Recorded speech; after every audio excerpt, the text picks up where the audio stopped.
Nah, ini sudah pasti banyak yang penasaran nih tentang mitos yang tadi nih dok, belum dijawab. Katanya stroke itu hanya menyerang usia lanjut. Ya. Enggak juga sih ya.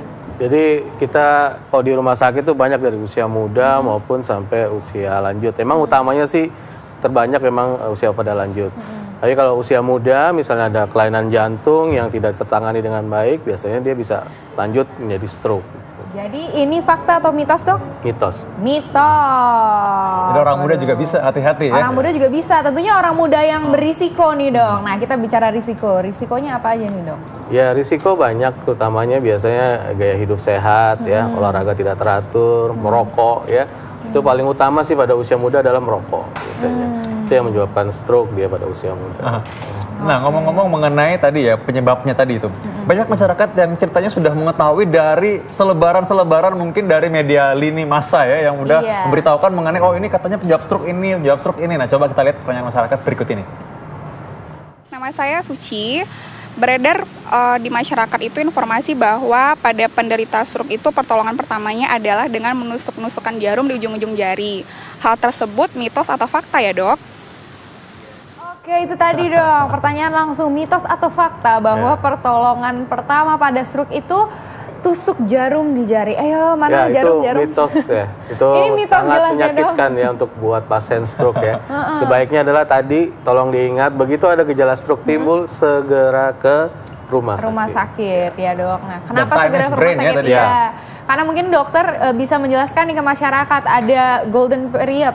Ya, kalau pada kasus tertentu seperti stroke yang disebabkan karena sumbatan, itu ada golden period di bawah 3 jam. Di bawah 3 jam. Ya, di bawah 3 jam kita masih dapat menyuntikkan obat yang bisa melisiskan sumbatannya. Iya, makanya harus segera ke rumah sakit ya dok ya. Biasanya kadang suka dikerok dulu, dipijet dulu, atau tadi ditusuk jarum dulu. Nah itu boleh nggak tuh dok?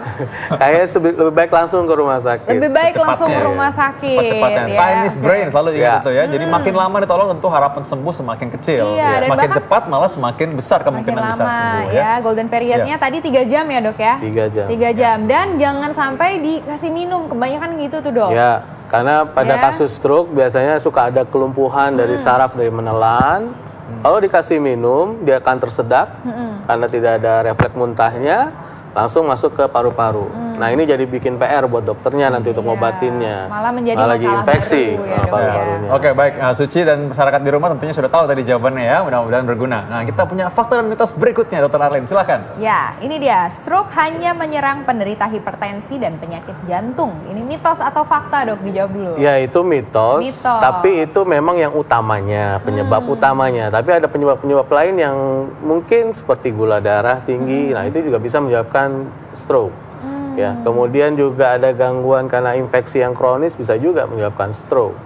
Ya, jadi nggak semuanya hipertensi atau penyakit jantung menyebabkan stroke. Ada penyakit-penyakit yang lain juga bisa menyebabkan stroke. Oke, berarti tentunya seperti tadi penyakit yang lain, gula darah tinggi, berarti harus dikontrol ya dok ya. Nah, hipertensi juga harus dikontrol. Ini berhubungan sekali Dr. Arlene dengan fakta atau mitos berikutnya ya. Katanya stroke tidak dapat dicegah, mitos atau fakta?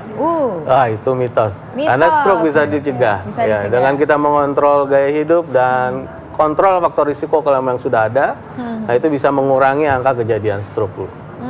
Dan biasanya kalau pasiennya terkontrol, apabila dia terjadi stroke, stroke-nya juga lebih ringan dibandingkan kalau dia tidak mengontrol faktor risikonya. Nah ini penting sekali aku rasa, dan juga tentunya ada juga bagaimana caranya mendeteksi secara dini ya. Misalnya ada kelainan-kelainan misalnya di otak, ada kelainan bawaan, aneurisma misalnya gitu dok. Kalau CT scan sebetulnya atau apa, gimana dokter bisa jelaskan lebih lanjut?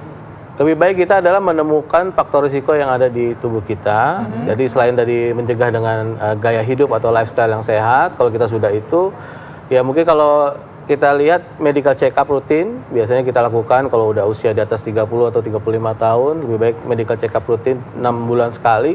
Nah, kita bisa filter ya, apa kira-kira menjadi faktor risiko kita menjadi gangguan penyakit pembuluh darah. Jadi lebih baik tahu lebih dulu ya berarti kan? Karena orang banyak, Dr. Arlene, orang banyak takut ke dokter katanya karena nanti katanya, oh ini masih sehat kok ngapain ya pergi-pergi gitu. Iya, malah takut malah nanti terjadi stroke baru kejadian.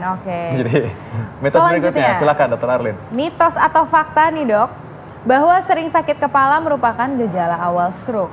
Ya itu mitos, tapi pada kasus stroke perdarahan memang bisa terjadi gejala sakit kepala. Ya. Tapi tidak semua stroke diawali oleh gejala sakit kepala. Ya.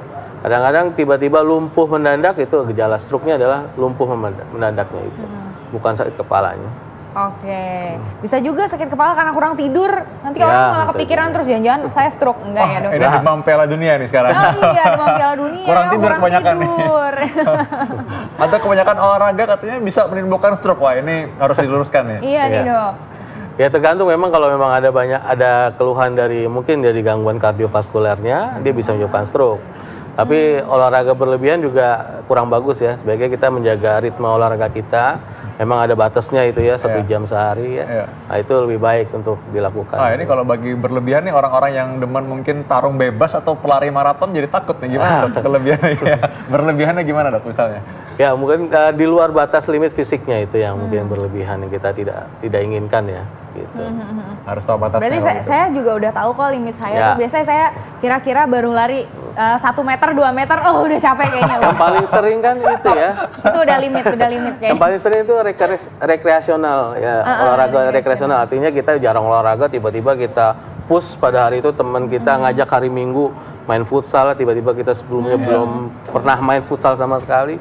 Nah itu yang namanya berlebihan. Yang diarahkan oleh American Heart Association untuk mencegah stroke dan juga serangan jantung sebenarnya sama, yaitu olahraga yang bersifat aerobik 150 menit seminggu yang dibagi dalam 3 hari misalnya minimal atau 5 hari ya. Oke. Nah berikutnya kita punya fakta atau mitos lagi Dr. Arlin nih. Ya, selanjutnya mitos atau fakta mengenai stroke, yaitu penyakit stroke terjadi karena tubuh kurang istirahat. Ya itu juga bisa menyebabkan terjadi. Mitos atau fakta dok? Ya itu bisa fakta. Bisa fakta. Ya. Karena kalau tubuh kita kurang istirahat, ya, dimana tekanan, kalau dia punya faktor risiko hipertensi, biasanya tensinya akan semakin meningkat. Nah semakin meningkat itu menyebabkan dia akan bisa terjadi stroke. Nah, ada yang pertanyaan yang menarik sebenarnya bagi masyarakat ya. Mereka sering menanyakan bahwa ada istilah stroke ringan dan stroke berat. Nah, dokter bisa berikan pencerahan pada masyarakat mengenai hal ini? Ya, sebaiknya jangan membedakan antara stroke ringan dengan berat, karena adalah terapinya sama. Jadi semua stroke adalah berat karena dia kenanya adalah fungsi dari high brain function ya. Jadi punya otak itu terganggu, nah itu adalah sudah berat. Jadi jangan bedakan antara stroke ringan dan berat. Ringan beratnya itu hanya dilihat dari gejalanya. Mungkin dia lumpuhnya tidak seberapa lumpuh dari tadi yang di video yang sudah ditayangkan tadi itu. Ya, mungkin hanya ringan, hanya bisa mengangkat lengannya. Yang tadi kalau video tadi tidak bisa mengangkat lengannya, nah itu gejalanya yang berat gitu loh. Bukan stroke-nya, stroke semua berat gitu. Karena sudah mengenai otak. Oke, nah ini terakhir nih dok, masyarakat perlu dijelaskan lagi bahwa apakah stroke bisa disembuhkan? Iya. Ya, stroke bisa disembuhkan. Kembali normal? Iya, ada kasus-kasus yang bisa disembuhkan dan kembali seperti normal. Jadi tergantung pada saat kita datang pada keadaan akut, ya, pada saat kejadian kita datang di bawah tadi, onsetnya di bawah 3 jam, masih ada tindakan yang bisa kita lakukan, masih ada obat yang bisa kita berikan untuk meluruhkan dari sumbatan tadi, gitu. Tapi beda kasusnya kalau dia perdarahan, itu tidak bisa kita berikan obat-obatan seperti itu. Jadi pada kasus stroke sumbatan itu bisa disembuhkan bila kita datang cepat pada waktunya. Jadi segera datang ya. Segera ke rumah sakit. Tadi bisa diulang ya, segera ke RS ya. Ya, segera ke RS ya. Jadi begitu ada tanda-tanda tadi kesemutan, lumpuh sebelah badan atau tadi gangguan bicara. Ya. Nah, segera ke RS. Segera ke RS.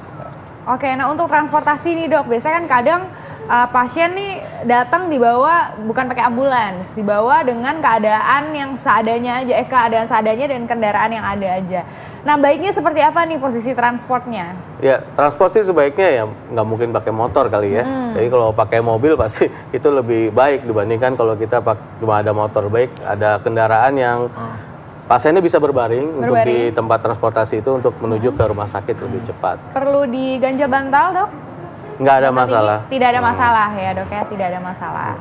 Oke. Baiklah, aku rasa ini bisa menyimpulkan bahwa stroke ini sebenarnya lebih baik dicegah ya sebenarnya. Jadi kita penting untuk segera mendeteksi apa aja kelainan dan kita penting untuk medical check up. Dan yang kedua harus jaga makanan sehat dan juga tentunya rajin olahraga dan jangan merokok tadi ya. Nah, tentunya kalau bagi orang-orang yang sudah menderita stroke, motivasi dari keluarga itu sangat penting sebenarnya. Iya, betul sekali. Tentunya motivasi dirinya sendiri untuk bisa kembali normal seperti yang tadi dokter bilang ya, bisa kembali normal, kita mengikuti program rehabilitasi yang rutin, yang rajin dan yang benar ya. Oke. Terima kasih banyak dokter. Sama-sama. Taufik.